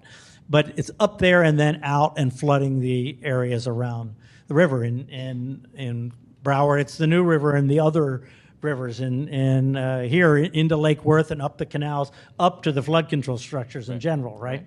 Right. So it's not a distance from the coast. It really depends on how close you are to waterways. The one determining factor about that for the viewer that asked that question is look at your evacuation zone. Yes, thank you. That evacuation zone, because Mary and team, their floodplain manager, has looked at all of that. So they've accounted for what Brian just talked about with that storm surge coming in, and it's going to go where the water is at. It's going to go where tributaries and other places are at. They've already done all of that, what's referred to as inundation study. They know where it's going to go. So the easiest way for you to ask yourself, do I need to leave or not? That's ultimately the question, is go to your local emergency management website, plug in your address, and it'll tell you if you're in an evacuation zone. If you're in an evacuation zone, figure out what that is, listen to Mary. When she calls for your letter, then that means you need to move. Absolutely, because and we take into account those inland waterways when we were determining the evacuation zones. I can tell you in Palm Beach County, just in general, areas of Boca and areas in the northern part of the county in Jupiter, that evacuation zone extends in much further because of the inland waterways. So just definitely look at and see if you're in an evacuation zone by plugging in, and Kevin's right, you just have to plug in your address and it'll tell you. Tommy, what happens if the storm surge hits the flood control? Yeah, I'm glad you brought that up because, and Brian's right, the water control structures are designed to hold water at different elevations, and usually the further inland, the higher it is. And what we're trying to do in a major rain event associated with a hurricane is open those gates to let water out of those areas that have higher water. The problem with the storm surge is as it comes in up to that structure, it can choke off the capacity of the structure to drain the areas upland of that. So you can wind up with not being able to discharge stormwater because of the existence of the downstream storm surge. And so it's just like dominoes falling up a hill. You can be far away from the area where the storm surge is actually affecting, but it could still influence and deteriorate your flood protection. Do we have another question? Well, this question has kind of been answered already right now, but I'll ask it anyways in case there's anything else you guys want to add. How does storm surge impact our canals and lake in my neighborhood? And what if that lake is not connected to a canal? If it's just one of these homeowner association lakes that was done to dig up, what's the impact there? Yeah. Well, it's just another domino in what I described earlier. You know, if water can't get out of our canal because the storm surge is inhibiting that discharge, the same is true for the lake system in your neighborhood that's connected to our canal. So they all tend to then back up, and you know, had a tropical storm in 2000 down in Miami-Dade County where that happened in communities of Sweetwater, West Miami. The no-name storm. The no-name storm, right, exactly. Where the water couldn't get out of the canal, and it literally backed up because the runoff had no place to go except to remain in the communities and resulted in flooding. So the lakes are connected to the canals sort of under the ground, right? I Yes. mean, it's all ground. The groundwater is everything finds its own level. So it's Exactly. just because the lake is not directly connected on the surface doesn't. They're still related in terms of their level. There's a hydraulic connection. There's a pipe, some type of structure that allows water to go from the lake in your community underground into our canal. Then our canal can take it and discharge it from there. So. I think what it's important, if you live in a community like that, you need to understand who's responsible for that control structure within your lake and your community. It's usually a management company. It could be your homeowners association board. So you need to understand that because we often talk about every disaster as local. And when we say that, it starts local. Every disaster starts in your home, then your community, then out to your municipality, the county government, the state government, and the federal government. But it starts in your own neighborhood. So And some people get voted into these homeowners association boards and have no idea of their responsibility to their control structures. So I know our water management districts here are often educating those communities on their responsibilities within their communities. Right, and that's one of the roles we fulfill. We're actually between, as I mentioned before, the South Florida Water Management District, where we discharge water to. We're between that system and your local residential community systems. So we work with the residential communities, the property managers, just as much as we interact with South Florida Water Management District. So, that kind of communication, you making sure your system can handle the water, deliver it to us. We make sure our system can accept it, hand it over to South Florida Water Management District. All three entities have to be functioning together for it to really be successful. All right. So, do I really need to purchase a generator in Palm Beach County? And while we're on the topic of the generators, what's the guidance on how much fuel you should have to power it? And at what point does all that fuel being bought to power the generator put more stress on the gasoline supply system? I'm always a fan of generation. I personally, as an emergency management director in the state and even at the county level and local level, I had a full home house generator on my home. That's because a happy wife has a happy life, and she knows that I'm not going to be around for a while, so she needs to have power. As far as there's whole house generators, there's portable generators. The big thing that we want people to realize, a lot of people cannot necessarily afford the whole house generator. They're looking at a portable generation system. So if they're doing that, follow the 20-20-20 rule, and that is you need to keep the generator 20 feet outside of any open door or window. It cannot be in your garage. That does not count as 20 feet. It's 20 feet outside the garage, 20 feet outside of a window. Second thing you need to do is 20-minute rule. That's the second 20-minute rule. When you are refueling a portable generator, it must cool down for 20 minutes. If not, you could have a fire associated with the heat and whatnot that's coming off of that generator. You could have a flash spark. The last thing is spend $20 and go get a carbon monoxide detector for your home. So that's the 20-20-20 rule that we talk about in emergency management centered around generation. At the end of the day, most of those generators are a gallon, 2 gallons, maybe 5 gallons at the most. I don't think you're going to necessarily drain the entire, gas industry over those kind of quantities. But I'm personally at my home, I have an LP generator. I'm a gas-fed community. It plugs right into that, and that's how I get the fuel for my generator. I think one of the important things is to test that generator long before the storm is at our doorstep to make sure, I think it was mentioned earlier, make sure your batteries are not corroded from last year's storm kit. Also make sure that your generators are in working order and that you've tested those long before you're ready to use them. Yep. I'll tell you a system that I used before Hurricane Andrew. I used this in Hurricane Andrew the one time when I renovated my house. It had central air in it, obviously, but I didn't, at that time, it was a really big deal to have a whole house generator. It's still kind of a big deal, but it was almost unheard of back then. So what I did is I put a window air conditioner, I built it into the wall of the bedroom behind some curtains, so you never, ever saw it. And I had the electrician run the cord out to the backyard.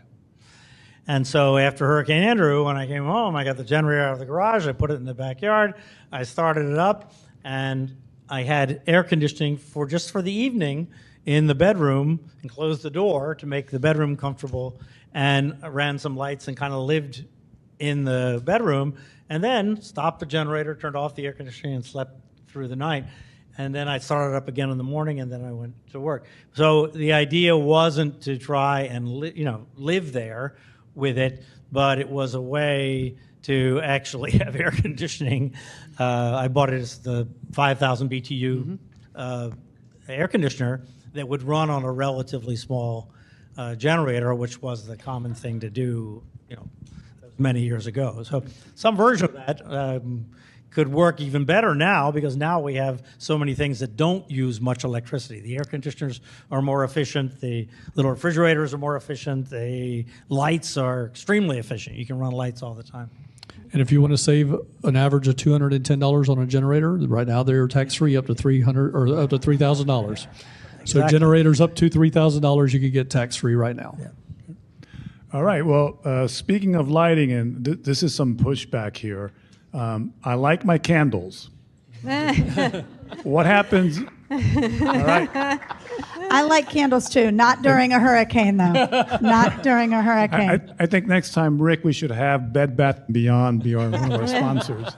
But anyways, but in all seriousness, what happens if your house batteries get wet? How do I get light? And maybe we should talk about fire safety here as well. Well, let me tell you Hurricane Andrew's story. I had said one of the things I said, one of the smartest things I ever said in my life was, okay, friends, here's what I want you to do. Get a mattress off your bed. This is when it was obvious this was going to be this, extreme worst case situation for people.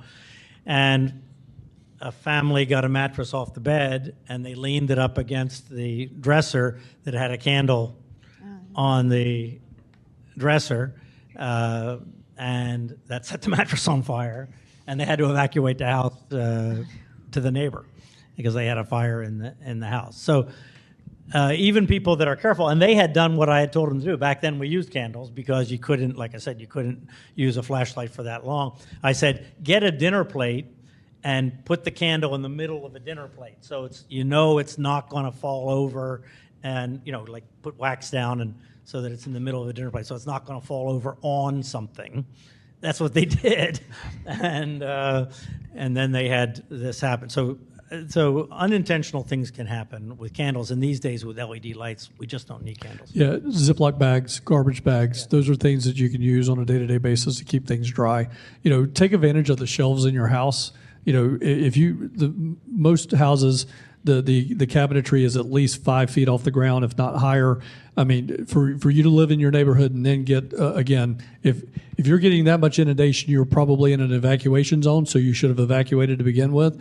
But again, put them up high, get them on a top shelf of a cabinet, put them in Ziploc bags if you're worried about stuff getting wet. Let me say something about Ziploc bags, and because Ziploc bags are great, and plastic bags there are plastic bags, plastic sheets, and duct tape are some of the most important hurricanes. You can do an amazing amount of stuff with those things. But for your refrigerator, if a hurricane is coming, when a hurricane watch goes up, take Ziploc bags, fill them up 3/4, and put them in the freezer, and just cram the freezer every single place you can do with that Ziploc bag so that they turn to ice before the power might go out. You don't turn your refrigerator all the way down. My refrigerator guy says, please tell people not to do that. I have to replace so many compressors because people did that. In fact, what you really want to do is, if the power is starting to act weird, is kill the main so that you don't damage your electronics. But if you cram that, if you really have that frozen in there, that will keep your refrigerator colder longer, significantly longer, and once it melts, you'll have water to drink. Right? So I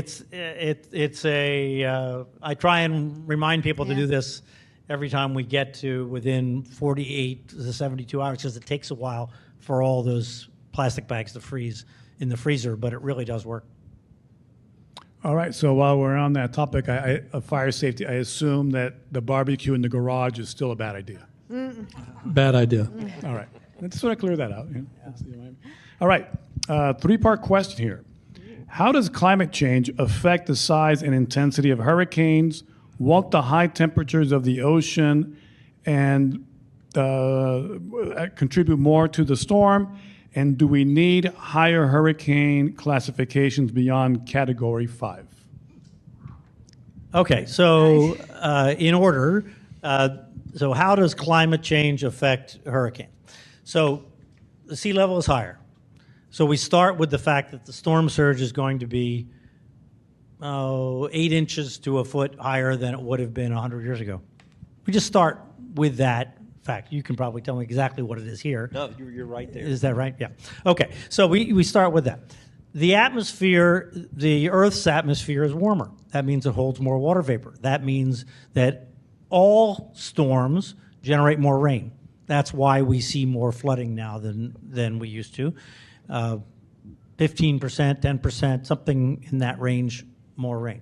There's research that says that hurricanes will move more slowly in terms of their forward speed. Matter of fact, we're seeing that in weather systems in general. We tend to get these repetitive weather systems where the same weather happens over and over again. The overall pattern moves more slowly. Whether those two are related, I don't know, but the research says that the storms move more slowly.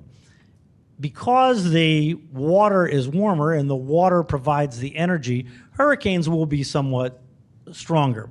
But that's not the big thing. The big thing is that we have hurricanes.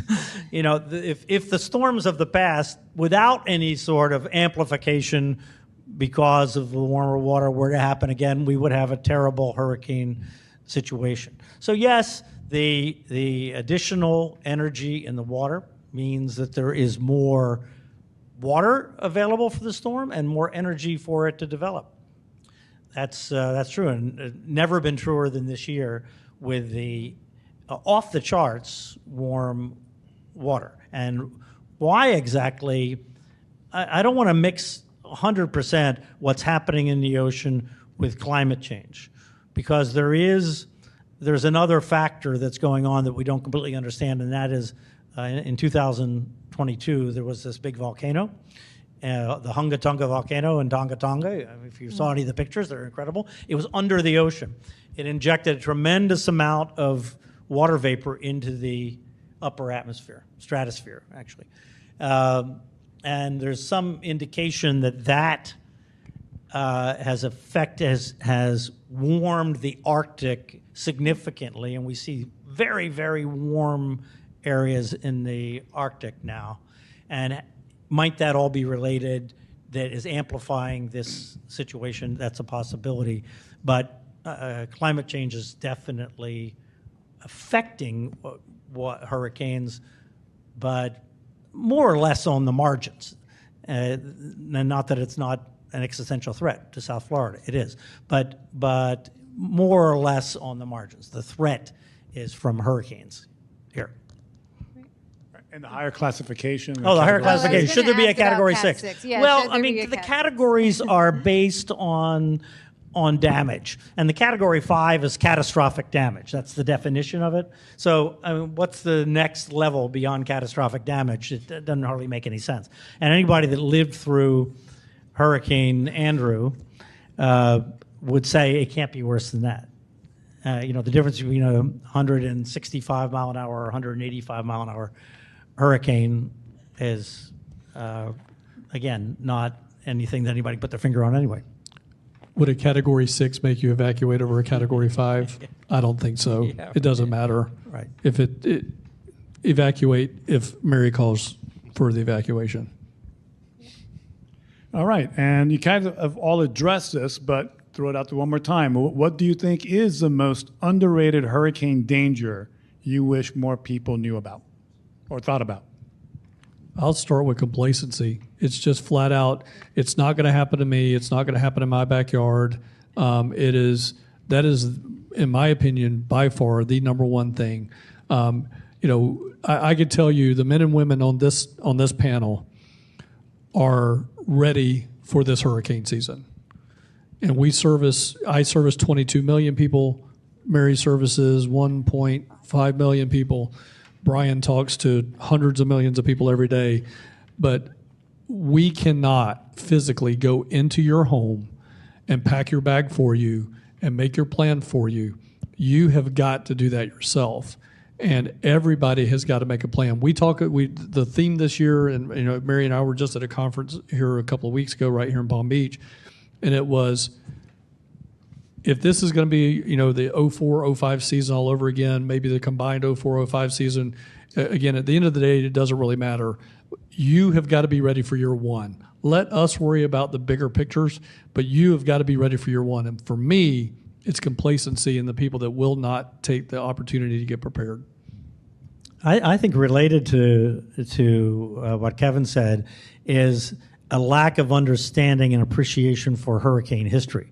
This is an extremely hurricane-prone place if we look at the time that people have lived here, let's say 120 years or so. Extremely hurricane-prone. And we've lived through, for those of us that have been here a long time in Florida, we lived through the 70s and 80s when there was not much hurricane activity. And the reason for that, we now know, was that the air was very polluted. If you remember, not in Florida, but if you went to New York in the 70s or the 80s, you go like this in the summertime and you have black all over your hand. You go to Los Angeles, your eyes would burn. Well, they had it all in Europe, and that pollution moved over Africa and affected storms and kind of squashed storms in the 70s and 80s. And we had so much development and so forth. And then we started having these hurricanes in the 90s. If don't talk about Hurricane Andrew, but all the rest of them, the ones we really think of here, Francis and Wilma and Jean, were not, compared to the previous ones, where we had Category 4s in 1945, 1947, 1948, 1949, and 1950 hit South Florida. Category 4s. These Category 1, 2 events are just of a much lower scale. This is a spectacularly hurricane-prone place historically. And if people really appreciated that and just said, okay, I want to live in South Florida. I love it in South Florida, but I got to live with hurricanes. And they could really digest that reality. I think that we can live successfully with hurricanes, but we have to do it. We have to take action to do it. We can't just passively do it. And I think that would counteract complacency if we could get folks to understand how hurricane prone Florida is. All right, this question deals with insurance. I'll take a moment. We have our Palm Beach Post insurance writer, Ann Gegas, is back there. So what advice can you give people in terms of preparing for an insurance claim after a storm has passed? So the one thing, there's a lot of rules and regulations that evolve around insurance, and I know just about enough to make me dangerous. So here's the one thing that I would tell you. In the state of Florida, there is a law that if you file a claim, an adjuster has to be at your house within 7 days. That has to happen. That is a law. So when that claim is filed, an adjuster needs to come out and they need to look at it. Now they may do that remotely. They may ask you to come around with a video camera, but that's got to happen. If you are not getting results out of your insurance company, then you need to call the CFO's office, the Chief Financial Officer. He has the business of Department of Insurance and Regulation underneath him. Mike, and I cannot ever pronounce his last name. I think it's Swarovski or something like that. He is the insurance commissioner. He takes care of those issues. Please call Mikey and call the CFO's office if you're having those issues. The one thing that I will tell you is we have a lot of people in the state of Florida that have moved from northeast, northwest, or north central, I would say, and they've moved down the 75 corridor and the 95 corridor. They have sold their home up in the northeast, north central. They've moved, they can come to Florida where there is a much better market. They sell their house up north for hundreds of thousands of dollars, if not millions of dollars, and then they come down to Florida, they build a 1,800, 1,700 square foot home for cash, and then they do not insure their home. And folks, that is a mistake. That is 100% a mistake. Now, I know that the insurance market is volatile across the United States. It's not just here in the state of Florida. That's something mainstream media is going to tell you it's just a Florida problem. It is not. I've got friends in Louisiana, Nebraska, Oklahoma, Texas, California, you name it, they're having insurance issues. If you can't afford insurance, here's what I beg you to do. Look at other alternatives like a contents insurance. Me and my wife went around our home and we came up with almost $35,000 in furniture, clothing, pots and pans and things like that. And we went out and got a rider on top of our policy for the contents to make sure that we had enough to build our home back, not just structure, but also the stuff in it. If you're in a mobile home, an RV, and I believe the number is 20 years old, you cannot insure a mobile home beyond 20 years old. Fact check me on that, double check it, but I'm almost positive it's 20, maybe 25 years. But we have a lot of people across the state of Florida living in mobile manufactured homes or RVs that are more than 20, 25 years old. You can't insure them, but I bet you could get a contents policy on it, and at least now you can maybe recover a portion of the contents that are in your home. Renters. The number of people that do not have renter's insurance is a travesty. You need to have renter's insurance policy on the, again, contents and the things within your, inside your rental home. The average, and I'm going to give you a statistic that, again, is not a very well-known statistic. How many of you in this room think that today, if FEMA comes in, and because you don't have insurance, FEMA's going to come in and make you whole? All right? That'll never happen. By show of hands, how many of you think that the maximum grant for FEMA is more than $100,000? You qualify for everything they've got. Well, you're right.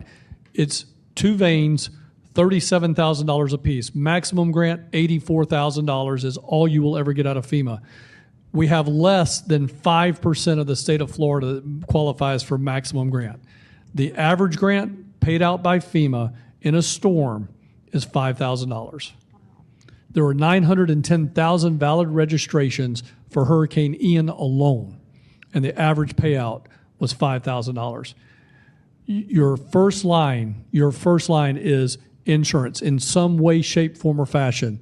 Renter's insurance, contents insurance, insurance on your home. Please make sure you're really focusing on those things. If you can't afford full-blown coverage on your home because it's just too expensive, look at other alternatives like a contents policy. So I think that what the viewer was asking there is, and the good answer there is, before and after a storm, take a picture of everything. That just cuts through a lot of things. I don't mean everything. Like, you can take every document and be sure you send it to the cloud, the stuff before, like send it to iCloud or the Google Drive or something besides on your phone. You don't want to have your pictures on your phone. It just helps the insurance dilemma that you might face afterward. If you had to prove what it is, take pictures of receipts. If you have receipts for your TV and your sofa and everything, put it all in the cloud. These days, it's so relatively easy to preserve records that will facilitate doing the best you can with the insurance system. And what Kevin said is so true.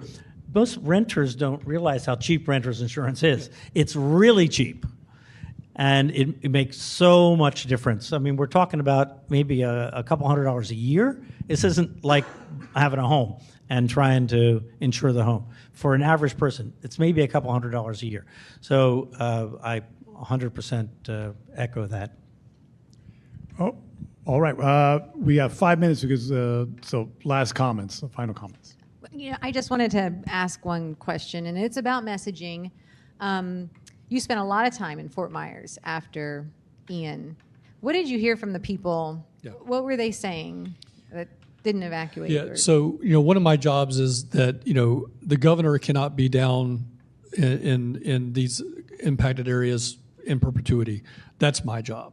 And I think, that's one of the things the Florida Division of Emergency Management does, is we're going to be there with our counties from the start of it until it's done. So I was there for 77 days, and what I heard more than anything else is that this hurricane, Hurricane Ian wasn't like Charlie, and it wasn't like Irma. I survived Irma. Irma was a Cat 3-4 storm as it made impact into Cujo Key, and then Cat 3 as it made impact into Marco Island, and it was not like that. And Brian and I have sat on panels together. We talked about this ad nauseum, but one of the things that we have to do from a messaging standpoint at the federal, local, state, meteorology level is we have to tell people the difference between storms. And that is Hurricane Irma, when it came through Cujo Key and then hit Marco Island, the right front side of that storm, which had typically most of the impact, went through the Florida Everglades, which is a nature-based solution to lay storm surge down. When you had Hurricane Irma come through, I'm sorry, not Irma, but when you had Hurricane Ian come up, that came straight in off the Gulf. The only thing that was in its path was a barrier island, which 100 years ago was a nature-based solution. Now it's completely populated. It is a city. There was nothing in its way. Back to what Brian talked about earlier, that shelf, the shelf that we have on the East Coast versus the West Coast was not there. So that barrier island became the nature-based solution to lay storm surge down. And that's the biggest thing. And people did not. And then they said it was not Charlie. I believe the data says that Ian was 3 Charlies could have fit inside of Ian. So it was a huge, massive storm that felt effects from Key West all the way up to Tampa Bay and beyond, actually. So and again, Mary has said this. We treat every single storm as its own storm. What we're all going to do better in the future is tell people why this is different than Irma, why this is different than Ian, or why, again, in the future, why it's different than Ian, why it's different than Charlie, why was Hurricane Idalia different than Hurricane Hermine when it kind of had similar tracks, if you will. We've got to tell people that difference. And I believe that if people know the difference and they can actually compare, historically they're just going to do it. And Brian's talked about that. We need to listen to the historical perspective of these hurricanes in the past, but then we also need to know what's different about them. And if we tell people what's different about them and tell them what the dangers are and why this is so much different, I think people will evacuate, and that's my hope. Yeah. So we have to get out of the room. We're going to be kicked out. Any final thoughts? You guys have anything? So the thing that I hope people take away from understanding hurricanes is that, as I said, this is a very hurricane-prone place. There have been a lot of hurricanes here. But for instance, Hurricane Ian did not have a huge impact on Cape Coral, which is the most populated city, by the way, in Southwest Florida, but a little bit of angle difference, and it would have. So the fact is that if you live in Florida, even if you have not historically, your location has not historically had a bad hurricane, it easily can with a little bit of difference in some historical hurricane, slightest angle difference, slightest size difference, something. Or you have to think of the entire state of Florida as hurricane prone, and the historic hurricanes had mangrove coasts and other sorts of storm surge barriers along the coast that we don't have today, because we ripped them all out and we put in concrete and we built houses and high-rises and whatnot. So the same storm would be worse today than it was back in the day in most cases, because we don't have a lot of those natural barriers. So bottom line, that living along the coast and living in Florida means living with hurricanes. And there's nothing to do but to be prepared. And I would just close by saying, be prepared, have your plan, have your supply kit, continue to educate yourself on the tips and tricks and ways you can be better prepared, and then take this as an opportunity to go educate somebody else that isn't as educated as you, because we all have to recover together, so we all need to be prepared together. So I would take all those steps, everything you've heard tonight, share this information with somebody else tomorrow. Couldn't agree more with Mary. I think that the fact that you've come out tonight to learn is tremendous, and I would just encourage each of you to take what you've learned here today and share that with your neighbors. It is a community event when we have a hurricane hit Florida, and it's all of us working together, all of us up here and our different organizations that can help get the communities back on its feet. Yeah, just one quick thing regarding flooding. After the storm, it's enticing to get in your car and go out and drive in a street where the water's only 1 foot deep. A flooded street looks exactly like a flooded canal, and it's tragic how often people get confused and wander into a canal situation that's dangerous. So be very careful after a storm and a flooding situation. Thank you so much. Oh my gosh, I've learned so much. I'm sorry. I've learned so much. Yep. All right. So we've come to the end of our program. First of all, let me thank the panel. And please, can we give them some applause? And our moderator, and thank you for coming out tonight to listen to some of this, for some great information, and those folks who stuck with us in the live stream despite the brownout situation that we had.